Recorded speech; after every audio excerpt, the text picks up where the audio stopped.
माँ बाप के बाद जो हस्ती आपका सबसे ज़्यादा ख्याल रखती है वो बीवी होती है। बीवी से टूट कर मोहब्बत कीजिए।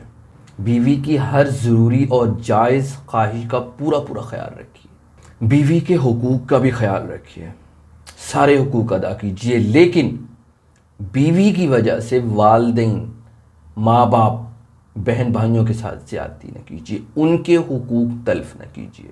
हमेशा याद रखिए, आप आज जो भी हैं, इल्मी तौर पर, जिस्मानी तौर पर या ओहदे के एतबार से, सिर्फ़ और सिर्फ माँ बाप की वजह से हैं।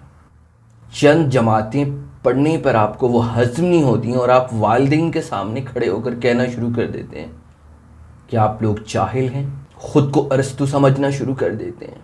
वो माँ जो आपको अपने पेट में 9 माह तक रखती है, हर लहजा उसको आपकी फ़िक्र होती है, ख्याल होता है, हिफाजत करती है।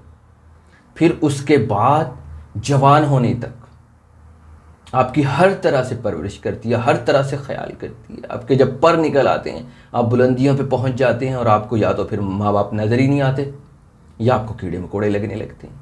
फिर शादी के बाद अक्सर लड़के बदल जाते हैं और वालिदैन ज़्यादा लड़कों का करते हैं। ख्वाहिश भी ज़्यादा यही होती है कि लड़का पैदा हो, और वो बड़े होकर पूछते ही नहीं माँ बाप को। और लड़कियाँ, बेटियाँ, उनका ना ज़्यादा किया जाता है ना उनकी ज़्यादा कदर होती है, लेकिन आखिर में वही काम आती हैं वालिदैन के। बेटे तो बदल जाते हैं, ख़ास तौर पर शादी के बाद बीवी चंद दिन में अपनी तरफ का कर लेती है शौहर को। उसकी वजह होती है, उसकी वजह यह होती है कि बीवी अपनी जायज़ चीज़ों का नाजायज़ इस्तेमाल करती है। शौहर के बालों में उंगलियां फेरना, अपनी गीली जुल्फ़ों से उसको अपने कुर्ब का एहसास दिलाना, उसके होंठों पर, शौहर के होंठों पर अपनी होंठों की मोहर को सबत करना और फिर इसको तूल देना, यानी लंबा बोसा, और फिर उसको ये एहसास दिलाना कि आप बेवकूफ़ और जाहिल हैं, सब आपको इस्तेमाल कर रहे हैं, आपके भाई भी, आपकी बहनें भी और आपके माँ बाप भी, बुद्धू हैं आप। और ये चीज़ इंतहाई सुरत रफ्तारी से असर करती है शौहर पर, और इसके साथ जब बोसा भी शामिल हो फिर तो ये जलती पे तेल का काम करता है और आप फिर बागी हो जाते हैं बहन भाइयों के, वालिदैन के, और आपको वो दुश्मन लगने लगती हैं और ये आपको सबसे बड़ी मोहसिना लगने लगती है। बात करने का मकसद ये नहीं है कि आप बीवी के दुश्मन बन जाएं, नहीं, बीवी के हुकूक अदा करें, उनसे मोहब्बत करें, उनका हर तरह से ख्याल रखें, लेकिन हुजूर वालिदैन और दूसरे बहन भाइयों के हुकूक का भी ख्याल रखें। बीवी जो कहती है आप मान लेते हैं, आपका अपना दिमाग नहीं काम करता, आप मर्द हैं हुजूर, दिमाग को इस्तेमाल में लाइए। आपका रोब होना चाहिए, दबदबा होना चाहिए घर में, पता चले कि एक मर्द आ रहा है। इसका मतलब ये नहीं है कि गालियाँ देनी शुरू कर दें या मार धाड़ शुरू कर दें। मकसद ये कि आपका रोब हो, मोहब्बत भी हो और हुकूक की पासदारी भी हो। ये नहीं है कि सिर्फ बीवी की तरफ हो जाएं या सिर्फ वालिदैन की तरफ हो जाएं। बीवी के हुकूक का भी ख्याल रखें, वालिदैन के हुकूक का भी ख्याल रखें, बहन भाइयों के हुकूक का भी ख्याल रखें। आप बीवी के नीचे लगकर कैसे जीतें, कैसे मर्द हैं आप? और ऊपर लगने का मतलब ये नहीं है कि आप बीवी के साथ ज़्यादतियाँ शुरू कर दें। उनके हुकूक का ख्याल रखें, उनकी हर तरह से इज्जत करें जैसा इस्लाम ने बताया है, उनकी हर जायज़ ख्वाहिश पूरी करें। नीचे लगना मतलब उनकी नाजायज़ ख्वाहिशात को भी पूरा करना। बात समझ रहे हैं आप? और आपको एक बात बताऊं मैं कि 3 तरह के मर्द जो है औरत के नीचे लगे होते हैं, बीवी के नीचे लगे होते हैं। पहले वो मर्द जिनकी बीवी बहुत मालदार हो, दूसरे वो मर्द जिनकी शादी बड़ी मुश्किल से हुई हो और उनको लगता हो कि अब अगर ये चली गई ना तो दोबारा शादी नहीं होगी। तीसरी किस्म के वो मर्द हैं जो मर्दाना तौर पर कमज़ोर होते हैं। ये 3 किस्म के मर्द हैं जो औरत के नीचे लगे हुए होते हैं। और एक बात की दोबारा फिर वजाहत कर दूं, ऊपर लगने का मतलब ये नहीं है कि आप औरत की यानी बीवी की तस्लील करें, उनको इज्जत दें जैसा इस्लाम ने हुक्म दिया है, उनका हर तरह से ख्याल रखें, उनकी हर जायज़ ख्वाहिश पूरी करें, लेकिन उसकी वजह से अपने वालिदैन बहन भाइयों के हुकूक तलफ ना करें। इतने बड़े मोहसिन वालिदैन, उनको आप कैसे फरामोश कर सकते हैं सिर्फ बीवी की बातों में आकर? यकीन कीजिए, आप 28 मंजिला, 50 मंजिला या 100 मंजिला इमारत के ऊपर जाते हैं ना, वहाँ एक मसहद होती है जो बंदों को ऊपर और नीचे लेके जाती है। उसमें यह हकीर फ़कीर जब जाता है मिसाल के तौर पे 27वीं मंजिल पर, अगर मेरे लिए कोई मंजिल मुंतखब करता है ना कि मैंने 27 पे जाना है, वो फतहा दबा देता है, तो उस सारे सफ़र में यानी 27वें मंजिल तक मैं उस बंदे या बंदी के सामने आंखें नहीं उठा पाता कि उन्होंने मेरे लिए ये काम किया, मेरी मोहसिना है। तो वालिदैन के एहसान तो इतने बड़े बड़े हैं, एक एहसान का भी सारी ज़िंदगी बदला नहीं उतार सकते। कुरान करीम में क्या आता है, वक़ज़ा रब्बुका अल्ला तअबुदू इल्ला इय्याहु व बिल वालिदैनि इहसाना इम्मा यब्लुगन्ना इंदकल किबरा अहदुहुमा औ किलाहुमा फला तकुल लहुमा उफ़्फ़िन वला तनहरहुमा। उफ़ तक नहीं कह सकते, और हम हैं कि वालिदैन की ज़रा सी बात पर उनकी तज़लील करके रख देते हैं, बद अखलाक़ी की सारी हदें पार कर देते हैं। और जबकि यही मर्द जब किसी गैर औरत से बात करते हैं या औरतें गैर मर्द से बात करती हैं तो लगता है कि अखलाक के सारे चश्मे इसी हस्ती से निकलते हैं, इतने प्यार और मीठे अंदाज में बात करते हैं। कितनी दुख की बात है। फिर ये जो बीवियां हैं इनको ख्याल कर लेना चाहिए, खुद ख्याल कर लेना चाहिए कि एक माँ इस तरह अपने जिगर का टुकड़ा सारी ज़िंदगी उस पर मेहनत करती है, उसके जवान होने तक उसकी खुराक का, उसकी नींद का, उसकी तालीम का, उसकी तरबियत का हर तरह से ख्याल रखती है। जब मुकम्मल वो बन जाता है तो वो बीवी को सौंपती है। कोई ऐसा करता है? कितनी बड़ी मोहसिन होती हैं, कितनी बड़ी मोहसिना होती हैं आपकी सास, आपको अंदाज़ा भी है। ये हकीर फ़कीर आलू वाला समोसा खा रहा हो ना, आप अगर मुझसे मांग लेंगी तो मैं पहले 25 दफ़ा सोचूंगा कि आधा आपको देना पड़ेगा। माँ जिगर का टुकड़ा दे देती हैं। 25 से 30 साल मेहनत जिस पौधे को वो तनावर दरख्त बना देती हैं वो आपके हवाले करती हैं, आप तो उसका यही एहसान पूरा नहीं कर सकती। कोई देता है? किसी से कुछ मांग के देखिए, आपको कोई 100 सिक्के नहीं देगा बगैर मतलब के। अगर आपकी ये खुश फहमी है ना कि फ़लाँ गैर मर्द आपके लिए यहाँ तक चला जाएगा, तो हुजूर उसको आपका जिस्म मतलूब होगा।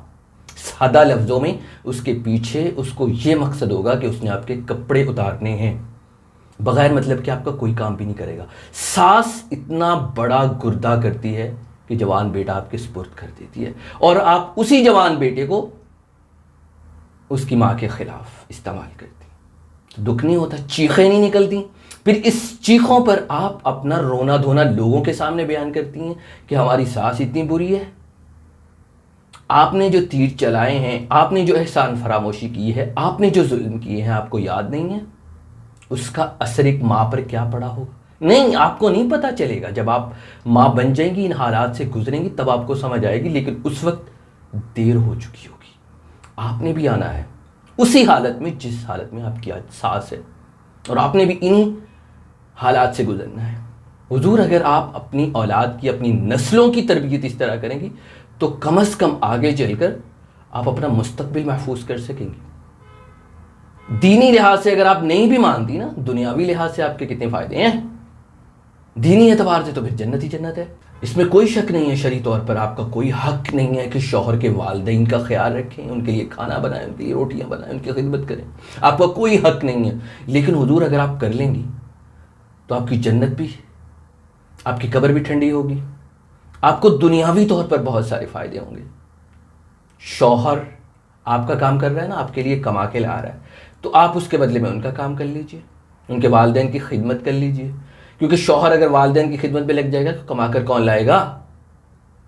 अलबत्ता आप जो वालिदैन की खिदमत कर रही हैं, शौहर के वालिदैन की, उसका मुआवजा शौहर से वसूल कीजिए कि मुझे हम आना 1000-2000 जितना उनकी हैसियत है शौहर की, उनसे हर महीने लें। और शौहर को देने भी चाहिए पैसे, ताकि उनकी हौसला अफजाई होती रहे, और बीवी जो है अपनी नीयत ठीक रहे, उसकी जन्नत भी बनती रहेगी, दुनिया भी बनेगी, आखिरत भी बनेगी। और आजकल के जदीद दौर में काम रह कौन से गए हैं? हर चीज़ तो खुद कार आलात के ज़रिए हो रही है, तो उस पर भी आपका रोना नहीं कर रहा है। करना क्या होता है हुजूर? आपने सारा दिन घर पे फारिग होती हैं, काम कीजिए। क्या करना है? टिकटॉक बनानी है, कंजरियत की बुनियाद रखनी है, बेगैरती की बुनियाद रखनी है, ठुमके देखने हैं या लगाने हैं। उससे क्या होगा? आपका जिस्म इतना बदनुमा हो जाएगा ना, यकीन कीजिए आप आईने के सामने अपने जिस्म से आंखें नहीं मिला पाएंगी। और शादीशुदा मर्द और औरतें अक्सर ऐसी हैं, यकीन कीजिए वो कमीज़ उतारें हमाम में जाकर, अपने जिस्म से आंखें नहीं मिला पाएंगे। इतने अजीब व गरीब हैयत बन जाती है, लगता ही नहीं है इंसानी जिस्म है। वजह यही होती है, खा लिया बैठ के, खा लिया सो गए। आप वर्जिश भी नहीं कर रहे, घर के काम तो करें ना। ये हकीर फ़कीर सिर्फ धूप में मजदूरी नहीं करता, घर के सारे काम करता है। आटा गूंथता है, घर की सफाई भी करता है। फिर उसके बाद हमाम, अगर आप हकीर फ़कीर का धोया हुआ हमाम देख लें, आप कहेंगे शायद ये आज ही नस्ब किया, बिल्कुल नया है। तो मेरी शान में तो कोई फ़र्क नहीं आता, बल्कि उसमें वर्जिश होती है। और आप बर्तन भी धो लें तो आपके जो ज़ाफ़रानी हाथ हैं उनका रंग उतरता है, उनका रंग ख़राब होता है।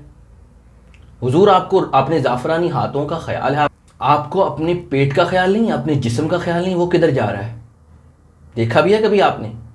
उसका ख्याल रखिए। ये एक अलग मौजू है। जिनसी कशिश 90% इंसानी जिस्म में होती है, रंग और नैन नकुश में नहीं होती हुजूर। खुलासा कलाम यही है कि शौहर बीवी के हुकूक भी अदा करें, वालिदैन के हुकूक का भी ख्याल रखें, पूरा उनको वक्त दें वालिदैन को। और अगर शौहर ख्याल नहीं रख रहा अपने वालिदैन को, बीवी को चाहिए वो कहे कि आप अपने वालिदैन का ख्याल रखें और ख़ुद भी उनका ख्याल रखें। उससे क्या होगा, अब बीवी का तो भी घर है ना, उनके भी तो भाई हैं ना, भाभियाँ आएंगी तो वो उनके यानी बीवी के वालिदैन का ख्याल रखेंगे, वरना उनके साथ भी यही होगा जो आप अपने शौहर के वालिदैन के साथ कर रही हैं। घर के कामों में आपकी वर्जिश भी होती है, जिस्मानी तौर पर आपके फ़ायदे हैं, आप बीमार नहीं होंगी इंशाअल्लाह, और उसके बाद जो दीनी तौर पर आपकी कब्र ठंडी होगी। अल्लाह जल्ल शानहू आपको उसके बदले में अगर नीयत ठीक हुई तो जन्नत अता फरमाएंगे। कितने फ़ायदे हैं। और ये बात हमेशा याद रखिए, ख़ास तौर पे बीवियाँ, कि आपके सास और ससुर आपके बहुत बड़े मोहसिन हैं, बहुत बड़े मोहसिन। और बेटों के मोहसिन तो जाहिर सी बात है वालिदैन पहले हैं, बेटियों के भी। तो बेटों और बेटियों को दोनों को चाहिए कि वालिदैन का आखिरी दम तक ख्याल रखें, बढ़ चढ़ कर खिदमत करें और वालिदैन के सामने कभी भी ज़ुबान दराज़ी न करें।